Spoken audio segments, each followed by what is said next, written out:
Hello everybody, and this video is all about C and C++ programming concepts. That's what we're going to discuss. So, and this training, it's for everyone. Means like someone who does not have any fundamental knowledge in programming, and someone who has a programming knowledge in some other programming language and who like to learn C and C++, or someone who has a knowledge in C and C++ and they like to move to the advanced concepts. It's for everyone, but for advanced, you know initial trainings may not be needed, and you may skip all those initial videos and you can move on to the advanced concepts. Other peoples can listen from the video one, which might be very interesting to you. Okay, so no, we all know like the programming languages. There are a lot of programming languages available, and why we picked C and C++. Whatever be the programming languages in the market at the moment. Like there are n numbers. It's huge number of programming languages. So, but C and C++ is the fundamental. If you know C and C++, and if you know the concepts of C and C++, you can learn any programming language easily. So if someone knows C and C++, they can jump into any programming language and they can learn quickly than anybody else, and they can move on. So it's better to learn C and C++. That's the reason we picked the C and C++. Okay, so before getting into C and C++, we should know what is a programming language, right? That's very important. Without understanding what is a programming language, learning a programming language is not going to make any sense. So what is a programming language? Okay, why we need a programming first of all, right? In the today world, if you see everything is smart, be that your phone, be that your like washing machine, or be that your air conditioner, be that your bulbs, fans. I mean the fan in your house, everything is smart, right? What is smart? First of all, what is not smart is like, what is not smart is like when something is doing the same thing again and again. That is not smart, right? Say for example, consider a fan, which is not smart. If you turn on, means if you switch on, it will start rotating. If you switch off, it will stop rotating. So that's what it know. When you give the electric current supply to that, it will start rotating. I mean, when you turn on, it will rotate, and when you turn off, it will turn off rotating. So that is not smart, right? It will just do one thing. So that's not a smart. Like bulb, when you turn on the switch, it will on. When you turn off, it goes off. So that's not smart, right? So what is smart? Smart is like, something which behaves according to a different situations. Say when it is more dark, a bulb will turn on automatically. When it is hot, when the temperature is very hot inside your house, the fan will automatically start rotating. That is smart, right?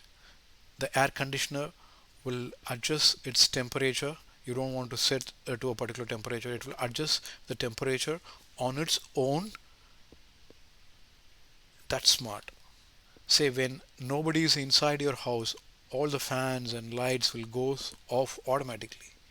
That's smart, because normally we tend to forget to switch off the fans or lights when we leave the home for a vacation or something. So when it goes off automatically when nobody is there, that's smart, right?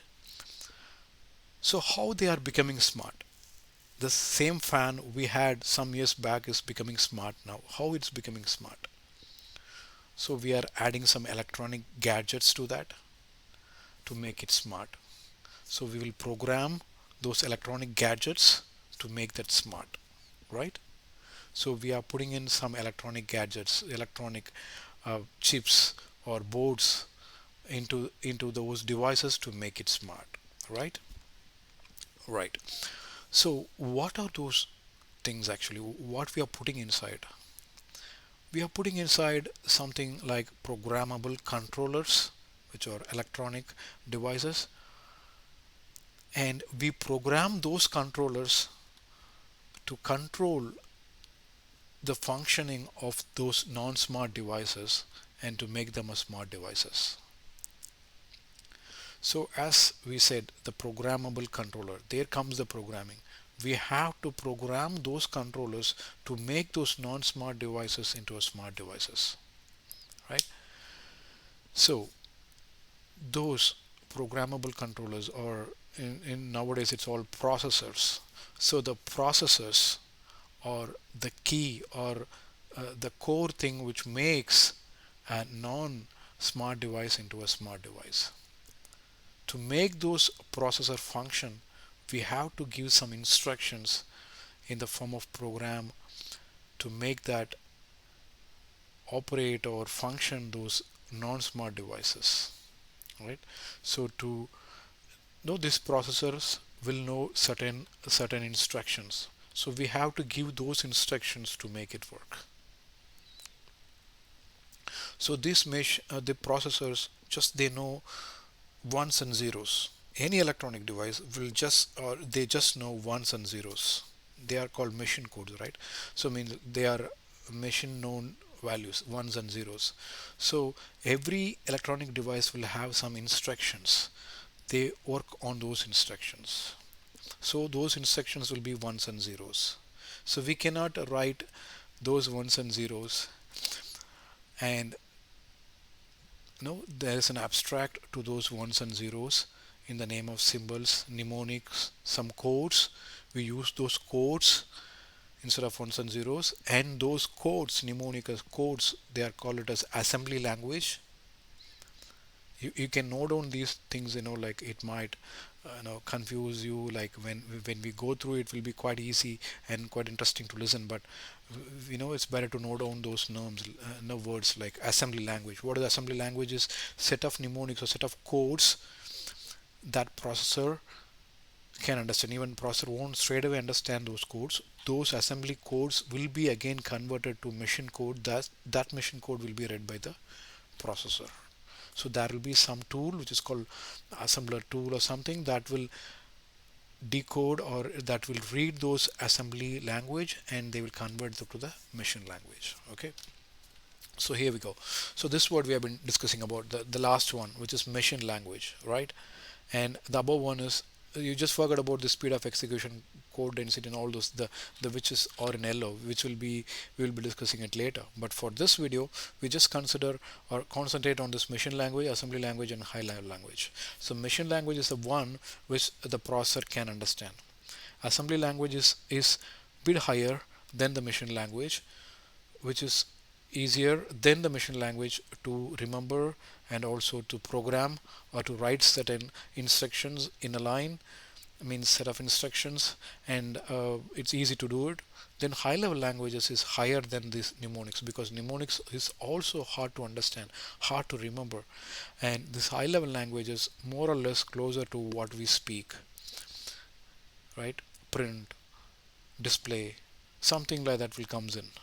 So those are high level languages. So we won't learn machine language or assembly language in this tutorial. We will be learning high level language, which is C and C++, right? Even C and C++ is termed as a low level language when compared to the modern languages, modern programming languages. Modern programming languages are very, very, very high level languages, whereas C++ and C and C++ at least will have a good control of the machine. So they are in the programming world, it's considered as a low level language, but when it comes to the hardware level, it's a high level language, as it's not directly a machine language. We will be writing something in English that we could easily do, which will convert it to assembly language, then it will be given to machine as a machine language. Okay, so this is what assembly language and a machine language, the difference between that. So here we say ST, right? ST and ST, BUK, these are mnemonics. We don't understand as of now what these means, what does ST means, what does INCR means, what does MUL means, what does ST means. We don't want to understand that as of now. These are the instruction which will be converted to the machine language on the right hand side.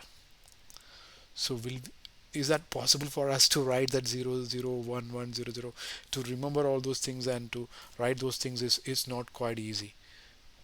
Even this instruction that we have for assembly language here is just a small operation to print. When you get into a programming language, you will know like how easy to do this print and how many instructions are required to do the same print using assembly language. So why we need a programming language is it's very hard to do an programming using assembly language, or it's near impossible to write in a machine language straight away to do some big operations like what we are doing in this modern world.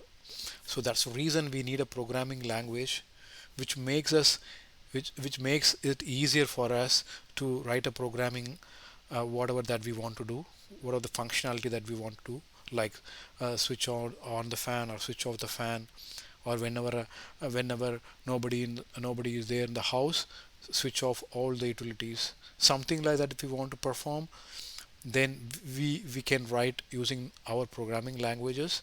Then there is something called compiler that we will be discussing in the next video.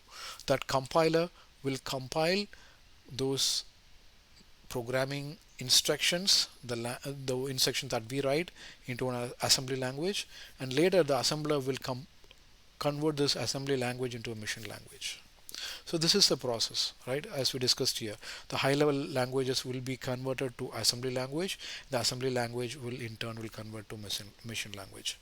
So the programming language is required to overcome these problems, these tedious work, and to make it easier and to concentrate only on what we have to implement rather than remembering all these kind of tougher things.